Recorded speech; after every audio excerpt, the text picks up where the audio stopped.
Your relationship with money matters. I'm Michelle Perkins, and this is the Money and You podcast, where I will be breaking down your relationship with money, offering tough love money tips, and a money dating plan that will focus on lifting the barriers to success to help pave the way for better money practices and increased wealth. It's time to take control to live a limit-free life. It starts today. Hello and welcome from the ubngo.com studios in Burbank, California. I'm Michelle Perkins, your host of Money and You. This is a show devoted to helping you with both your relationship with money and your management of money. And those two together should create a powerful force for good and for wealth. And so I have a wonderful guest here with me today named Chellie Campbell, and you are going to love her. She's a wealth of wisdom and knowledge and joy. And so I am very excited. Chellie was on the Limit Free Life show. You can find that on YouTube and on podcasts, wherever you get your podcasts. And so I'm fortunate to have her back again to really delve deeper into money. And so that's her expertise, and it's going to be super fun to have that conversation. Before we start, this show is called Financial Stress Reduction, which is Chellie's term for a course that she teaches, and she has devoted many years to teaching financial stress reduction. And so I want to focus a little just on financial stress, because if you don't know that feeling, you're lucky, but I think most of us do. And money stress is just so prevalent, and it stems from a lot of things. It can stem from just general lack of knowledge. I was fortunate to have a mom who taught me how to balance a checkbook and do a few things like that when I was young. And so, but for people who just really hadn't been taught anything about money, there's just a general lack of financial literacy out there. So that creates stress, because people tend to think it's a bigger deal than it is too, from that lack of knowledge. People avoid money. That's a big one. They just hope it'll somehow work out for them, and they don't really dig in and know their numbers and get to know financial management practices. They also don't know much about their own mindset around money. There are a lot of beliefs they grow up with, and so there's some truths that they feel in their mind are a reality, and so they live by those, and sometimes those actually can really hold people back, and they're not aware. So becoming very aware of your beliefs around money, your relationship with money, really helps to allow you to stop resisting and to stop avoiding money, and to really have fun with it. And you know, having fun with anything builds momentum. So that's really a good thing as well. And some people just allow somebody else to take care of it. So they never really know much about their money because somebody else is handling it, and they trust them, and it's all fine until maybe it's not. And so that's a problem too. All of these can create a great deal of stress, and then there are a million other ways that that stress can manifest as well. So really taking control of your money and facing those fears and moving forward is just a huge, huge, important aspect of money management, really the foundational piece. And that's a lot of what Chellie is going to talk about today, and how she helps people with that. So ignoring money, that's kind of, it has that snowball effect of making it actually so much worse. You think you're feeling better because you're not paying attention to it. And yet the anxiety and the stress around money just grows with that. So we're not going to go there. We're going to dive in and be brave and face our money mindset demons, and also learn a lot about financial management practices. I want to talk about a few little statistics that I found out there. Some money statistics on stress. The American Psychological Society in 2017, there was a study that reported 62% of Americans are stressed about money. That's a lot. That's a lot of stress out there.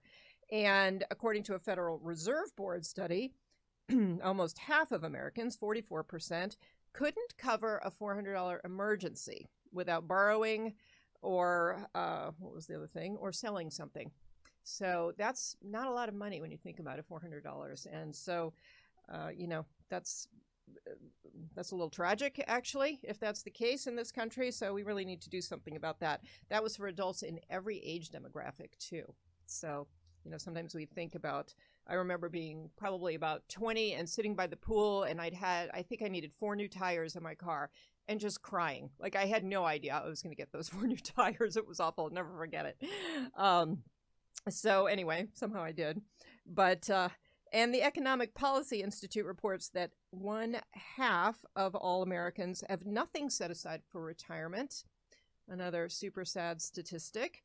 So, debt, delinquency rates, those are on the rise. And that was before the pandemic. So I really don't know what the statistics are now.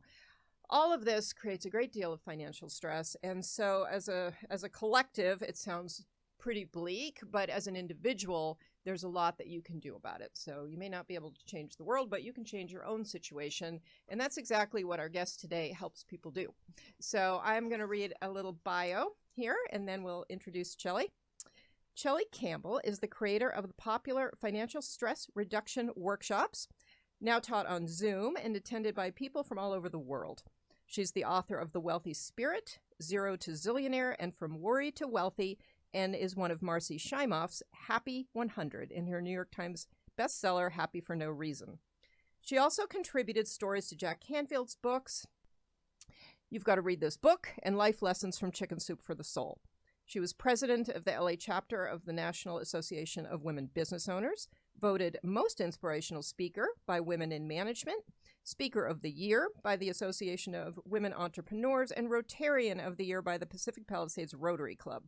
She does a weekly Cheese and Crackers with Chellie Facebook Live video Tuesdays and daily in her private group, The Wealthy Spirit Group. She is appearing, and you can find her at Chellie.com. Welcome, Chellie. Hi, Michelle. Hi. It's so good to be here with you today. So happy to have you back. I remember years ago having you on and just thinking, I want to have you back like next week. So that didn't happen, but here we are again. And I know. Yeah, great. I'm very happy to have you here, and you've been super active. And so I see you all over the place, and I think a lot of people probably know your name, but I'd love for you to give the audience a little of your background, which is so interesting, and let people know how you became this financial expert that you are. Oh, well, I always wanted to sing and dance for a living. So I went to UC Santa Barbara and was a colleague of Michael Douglas. We did a show together, and then I came to Hollywood to be a star. Anybody recognize me? Yeah, well, that didn't happen. So in between acting jobs, though, I took secretarial jobs, and one of them, they kept promoting me. All of a sudden, I was the office manager, and I said, but this involves finance. I don't know anything about that. They said, well, we'll teach you. You'll learn it. And I went, okay, because I figure I'll give it a shot, and we'll see what happens. Well, I totally didn't expect to love it. That was, if you had told me in high school or college that I was going to end up in finance, I'd have laughed you silly. But, things happen. It's just really strange. So I was basically having fun. The last acting job that I had was 5 shows a day, 5 days a week for 9 months out at Disneyland. And I truthfully had never been that bored before in my entire life. And so I was ready to make the switch. I did go back to work in the industry for a bit. I thought, well, I've got a degree in drama. Maybe I should do something on the other side of the camera. Maybe I should produce or direct or write or who knows what. So I got a job working as the assistant to a producer. And the producer was Scott Rudin, who is much in the news right now for being a bully and an absolute monster and abusing his employees. Now, he wasn't that bad when I worked for him years ago, but the big boss at that time was Edgar Sherrick, who was a real screamer and yeller. And I had to negotiate with him to not yell at me. So, but eventually I said, I'm either going to have to be abused and be okay with it or become an abuser myself, which I was completely not okay with either one of those choices. So I said, let's find another financial job. And I was hired to run a small bookkeeping service. And I could see the potential for growing the business. So I just set out to get more clients and hire more bookkeepers. And at the end of the first year, the two guys who owned the business, who didn't work in it, they were attorneys. They just needed good bookkeeping done for themselves and their clients. They came to me and said, "You act like an owner. We think you should be one. So here's 20% of the business. Keep growing it." And I went, "Oh, ho." That's when the entrepreneurial light bulb went on. I said, "This is a good thing." And then I just kept on going with that. And then I could see I had 13 employees. I bought the partners out at that point, and I could see that so many people didn't have an understanding about how money worked. For me, it was just an innate skill. That's all I can tell you. My mother always used to teach us about money by having the budget envelopes.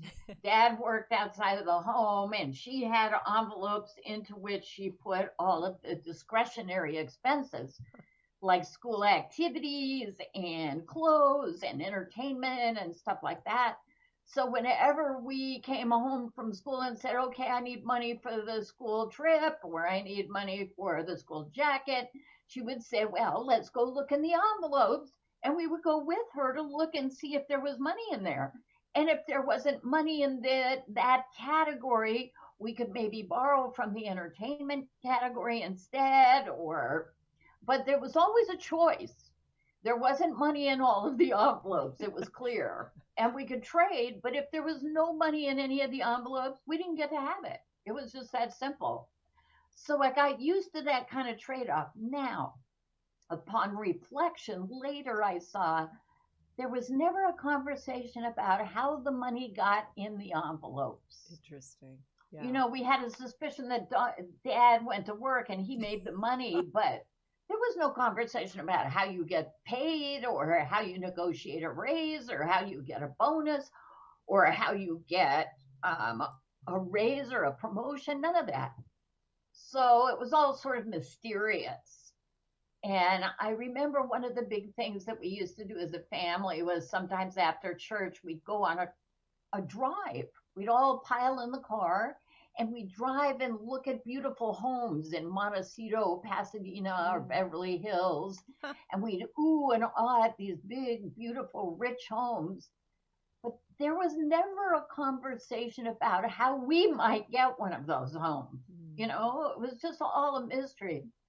So I started looking at this picture with my clients and I went, "Did you ever have a class on how to make or manage money in school?" No.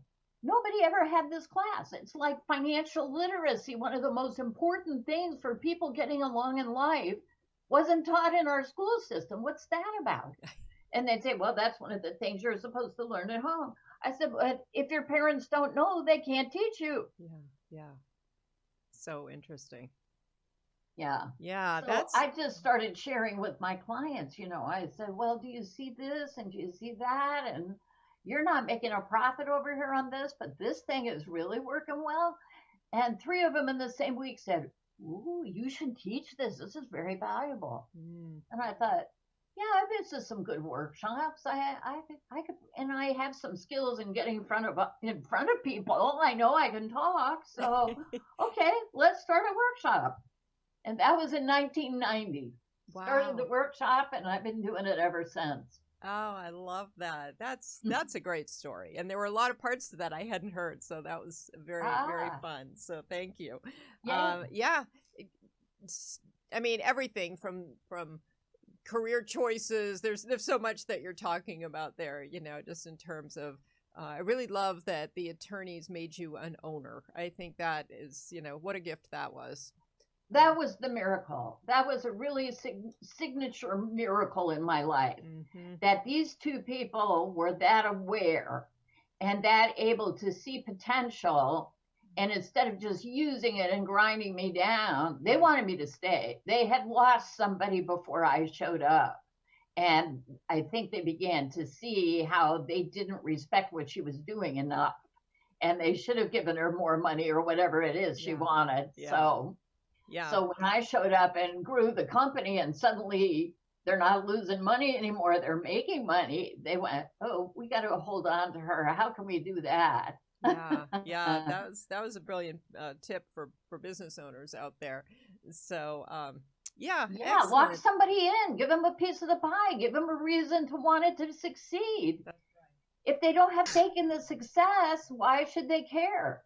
And a lot of people want you to act like an owner, as an employee, but they're not compensating you. They just want Yeah, you but to they show don't up want to that way. give you anything. Yeah, That's because we have unconscious capitalism right now. It would be nice if we could have conscious capitalism, but the way we've got it is it's the food chain and it's dog eat dog, and the billionaires are all playing the game of I want to have the most billions.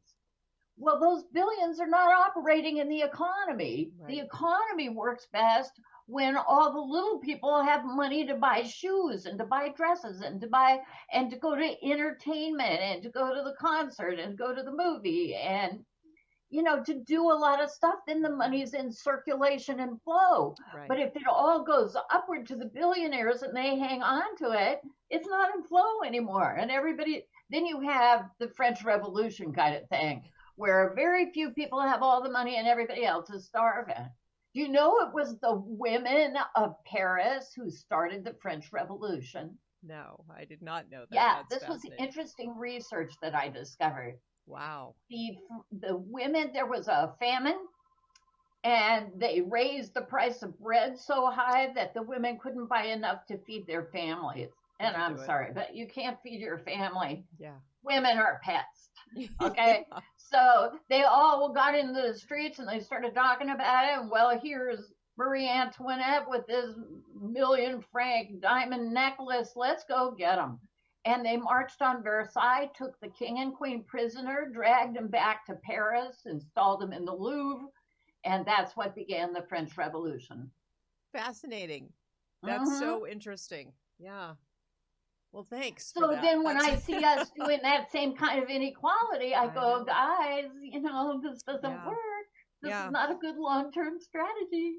No, it's not. And you can see a lot of change happening all over the place. So it will be interesting to see how that plays out. I don't know. A little of it's generational, it appears to me, but culturally, things change slowly until there's a revolution and then they change fast. Yeah. Right? Yeah. But what we see when financial literacy, this is to be in my bonnet, okay? This is where I hang my hat. When you're not being taught financial literacy in school, and all you're hearing about finances is that you got to save for retirement. Right. Get a good job and save half your money and invest it in stocks and bonds, which nobody has taught you how to do that either. Right. But all the advertising is all about save for retirement. Well, shoot, what about now? Do I get to be happy now? Can I spend a little money now? If I spend some money, should I be anxious that I should have saved that money? And what happens when there's a stock market crash? What about that big depression that we had after 2008? How do I weather the storm over that? Most people don't have retirement savings. I ask financial planners. This is really interesting because you won't read this anywhere. But I've asked a number of them and I've said, okay, so how many people, what percentage of the American public can actually save enough money to live on that invested money for 25 years? And they all told me the same percentage, 3. Whoa. Okay. Well, excuse me, but a game that everybody's playing where only 3% are winning is a broken game. Just my opinion. Yeah, amazing. So, well, let's jump in with that then. So, you're teaching financial stress reduction workshops. Yes. And that's obviously retirement is a big stress. It just kind of hangs over our head. And even if we're contributing, we know the gap between what we're contributing and what our financial advisors told us we must have, so there's even when you're doing the thing, there's stress because you might not be doing it the way you need to. So what do we do, Chellie? How do you figure this out with your clients? Well, what happened to me, I will tell you, is when I was working for this bookkeeping service and became a partner, I said, "Okay, I'm making some money now, and I went to see a financial planner." And so she does the whole thing. Well, you've got to have Yeah. $2 million saved by the time you retire. And I was 36. I was not getting a fresh start when you're 20. Right. You can't really start when you're 20 either. That's a whole other subject. But That's, yeah. okay. And she tells me I have to save $800 a month. Well, I only made $2,400 a month. How Right. was I going to do that? Mm-hmm. So I said to myself, "Oh, thank you very much." And I say goodbye to her. And I said, "Well, retirement is not an option for you. So you better figure some other stuff out." So over the course of time, what I saw was I needed to own my own business and save some of that. But I wanted a business that wasn't going to be so all consuming 60, 80 hours a week, Mm-hmm. but that it was fun, that I loved it, that I did it more part time than that. But I still made extra money so that I would want to continue to do it. Right. And that's what I did because I'm going to turn 73 next month. Wow. Okay. Yeah. And people are always going, "Oh, you don't look No. 73." It's not about the look, it's about the energy. Mm-hmm. The energy is what creates it. It's like, I keep seeing myself referred to in the news as like, the elderly, the people over 70. And I go, "Well, I'm over 70, but I'm not elderly. That's like the decrepit time. I'm not doing that." And I just remind people, I go, "Have you ever heard of a movie star who says, 'I can't wait to retire'?" No. I read Dame Judi Dench's autobiography. And in that, she said, "People are always asking me if I'm going to retire." And I say, no. People retire to do what they love. I'm doing what I love now. And there's always going to be a part for an old lady in a wheelchair somewhere. That's great. Isn't that great? Yeah. It's just like find work you love and maybe you'll do it less, but it'll still be producing an income. So, what I teach people how to do is produce an income. Mm-hmm. Figure out what you love doing, find a way that you get paid for it, and then see one of the ways of doing that is if you're a musician or a songwriter, you have publishing rights. So I wrote a book and then I wrote two more books and I get royalty payments. So, and I'm not done. I have other books in my head. Yeah. So there's always the potential that one of them becomes a bestseller. Well, they've all been bestsellers in their categories for a short time or whatever. But they're sold in 7 countries and 6 languages. So I'm very proud and happy about that. But it's a small portion. But you get enough small portions added together, That's right. and you're doing really well. So my big ticket item is teaching my financial stress reduction 8-week workshop. But above that, I train other people to teach the workshop and be their own business. So I license and train financial stress reduction coaches. But since when COVID hit and we were locked down, well, I had been doing my class for since 2008. I started doing my class as a teleclass. Mm-hmm.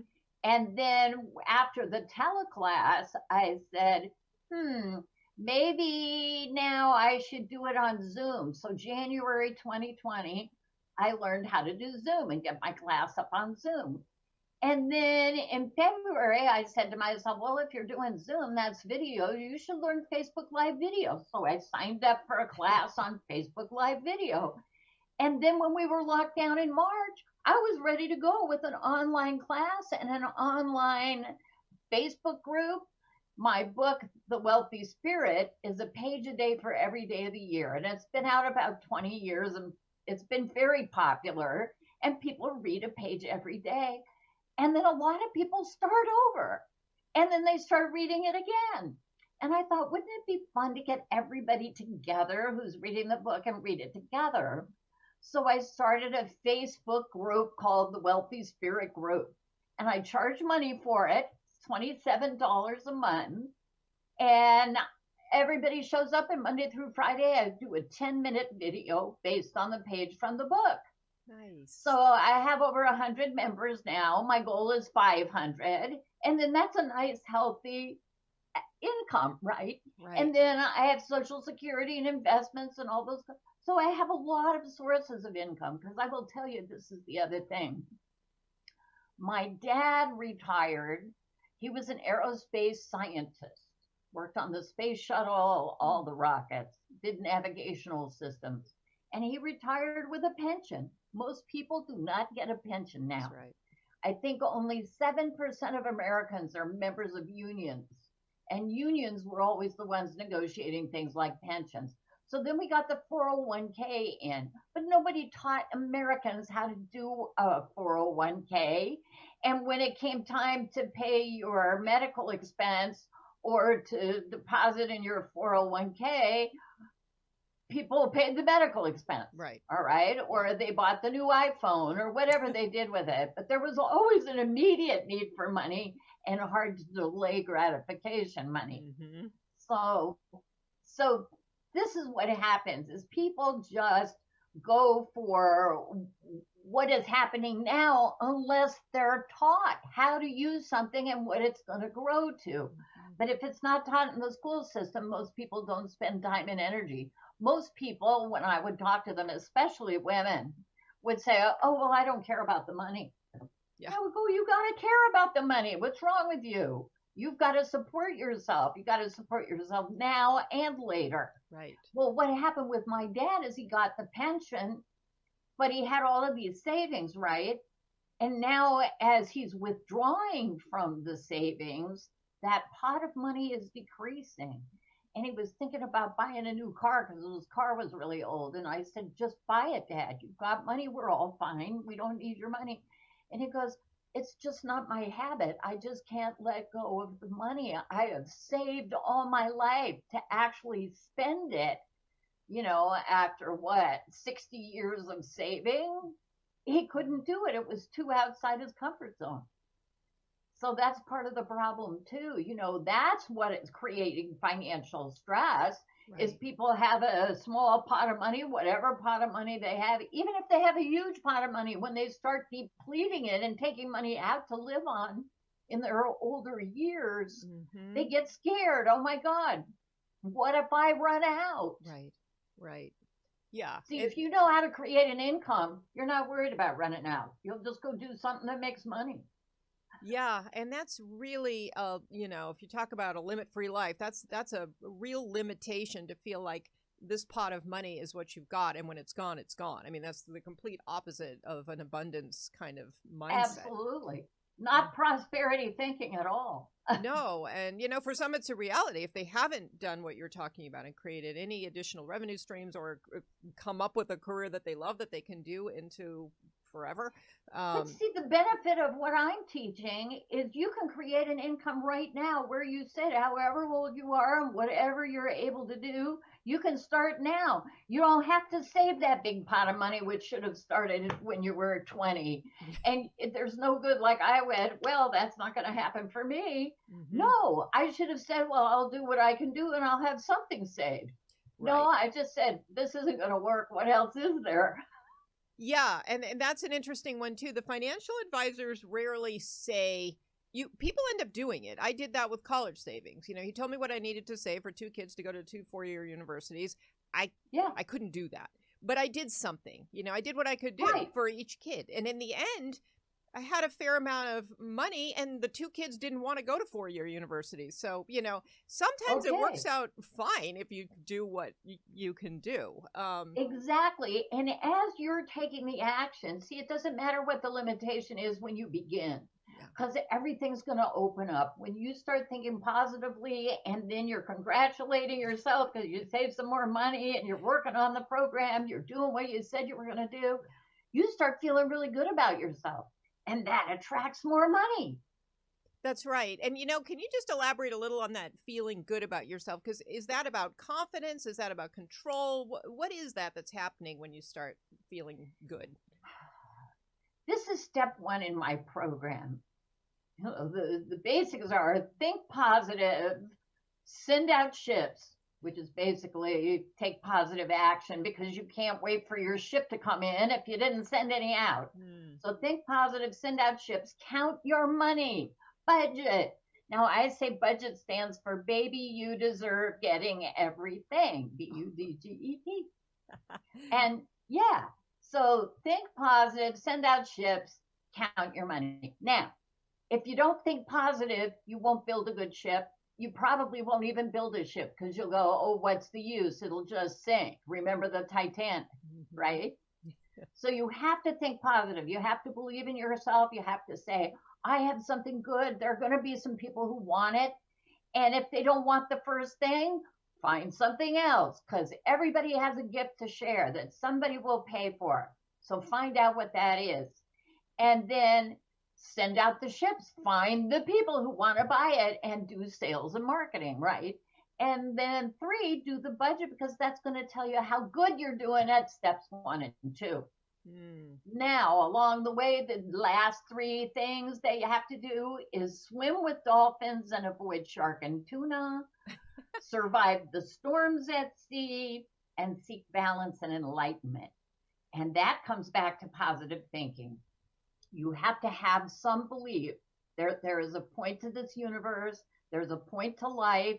There's a reason why we're all on this blue ball called the Earth. There's enough real estate out there for us all to be on our own little individual little planet with books and tapes. But we're not. We're together. So we're supposed to be getting this thing together. And I believe in that. So I think positive, I do positive affirmations every day, and they're available on my website, Chellie.com. It's just my first name. And if you go there and get my absolutely amazing abundance affirmations, you can start saying things like, people love to give me money. Now, see, just saying that is people love to give me money. And then you're sort of expecting people to put money on you. Now, sometimes it comes as gifts. Sometimes it's accidents. You find money in the street. But most of the time, it's because you do something valuable that somebody pays you for, i.e. being in your own business, or you get a job working for somebody else who is in his own business, right? So you're going to have to get good at sales, period. And sales is just finding somebody who wants what you have and is willing to pay you to have it. That's it. And women are always going, oh, I don't want to have to sell. I go, you ever tell your kid to pick up his room? Yeah, that's a sale. You ever convince your boyfriend to go to the movie you want to see? That's a sale too. There are so many sales happening all the time, and women don't give themselves any credit for it because it's not for money in a corporation. And women really have a problem with this. I read a book years ago that I really loved. It's filled with documentary evidence, experiments, statistics, and everything on why women don't make any money compared to men. And the title of the book is Women Don't Ask. And I love this story. This woman was an economics professor at Carnegie Mellon University. And she had a group of graduate students come to her, all women, who were angry. And they said, we're really upset that the men are getting all of the teaching assignments and we're being relegated to being their assistants, and it's not fair. And this woman said, oh my God, that doesn't sound right. Let me go speak to the man who hands out the assignments. So she explains the problem to him, and he looks at her in surprise. He says, well, I give the teaching assignments to everyone who asks for them. The women just never ask. Wow. All right? Yeah. Because that's cultural training. All through school, we wait for the man to ask us for a date, wait for the man to call you. Still, all of the dating books are designed for women, and it's shades of wait and manipulate, right? Try and convince them by wearing the latest styles or looking beautiful or having your hair done or whatever to get the guy to call you. Now, the guy wants to go to the prom. He asks the first girl, she says no. He asks another girl. He asks until he gets one that says yes. So they're used to it. They're used to putting themselves out there in a more aggressive fashion. Whereas women, we go on a job interview and we say, oh, if we're offered the job, we say yes to whatever the amount of money is. Yeah. A man always negotiates, or at least they have discovered by doing these statistics that a man is 8 times more likely to negotiating their starting salary than a woman. And so women want to be perfect. And so, like they've done that strategy too, is they looked at if they post a promotion of work, job increase and salary and everything. If a man reads the qualification and has 60% of them, he applies for the job. Mm-hmm. If a woman reads the qualification and doesn't have 95% of them, she will not even try. Wow. How much does that cost women? That's why we still don't make as much money as men, right? What do we make now? 80 cents on the dollar. Yeah. A lot of it is that. A lot of it is women take time off to do childcare and often will put a halt in their job learning curve. And then when they come back into the marketplace, they're behind and they don't get as much money. And they're always behind then. If they took 6, 8, 10 years off to raise children, when they go back into the market, they're never going to get the kind of money, promotions, bonuses, stock options, etc., as a man who worked all through those 10 years. So that's right. There's a lot of cultural differences here. Yeah, you're so right. This is so interesting. It's and a lot of it, it's asking for sure, but it's also letting people, you're reminding them of your value. I mean, you may have been off taking care of kids for 10 years, but you also learned a lot doing that, and you come back usually so full of excitement about working again and dedicated and. Talk about management skills. Yeah, exactly. Scheduling, order, production, get results. Yeah. Everything. So you have to very clearly remind them of the value you're bringing and then ask. But I think the men are better, I think, too, at reminding people. Well, they're just taught it. It's approved. Yeah. Like I remember in class, the teacher says, oh, who knows the answer to the question? And the girls politely raise their hand and the guys start calling out the answers.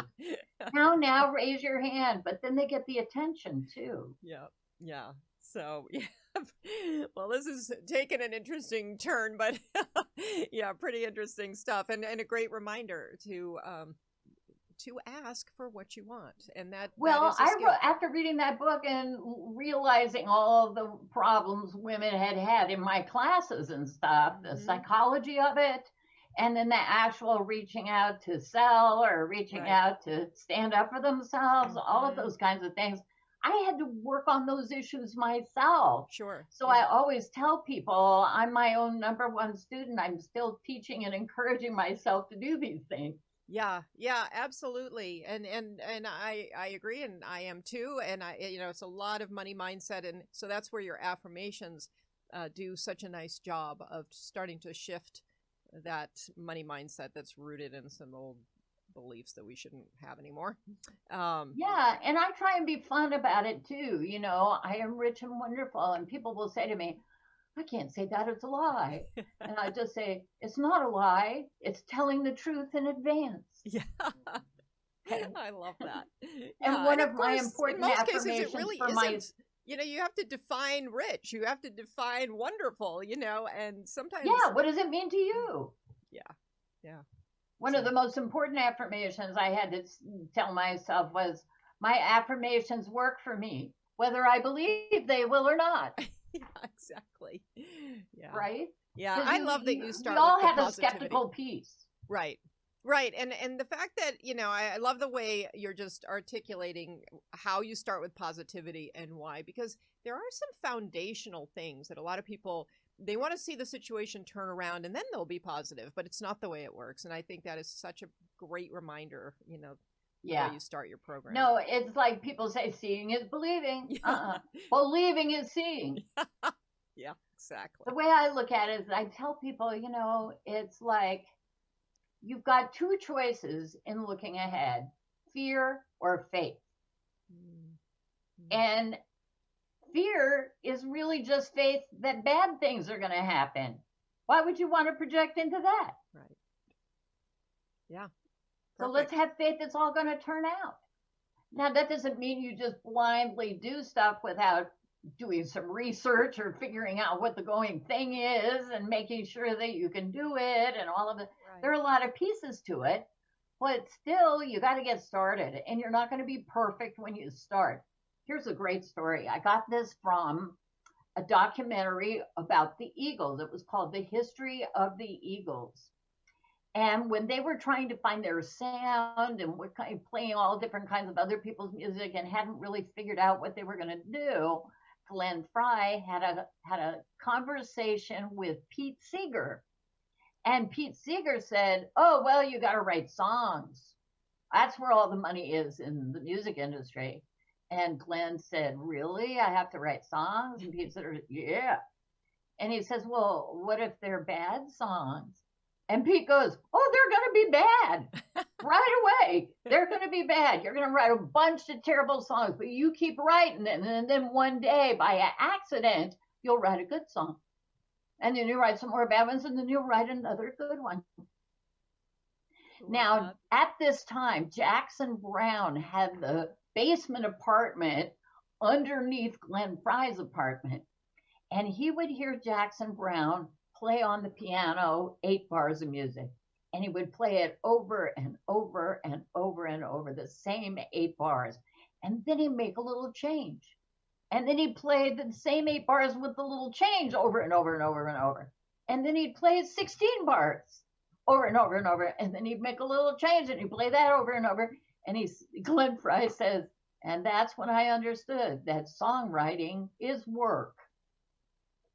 Wow. You can't be afraid of the work. It's going to take work to do whatever you want to do.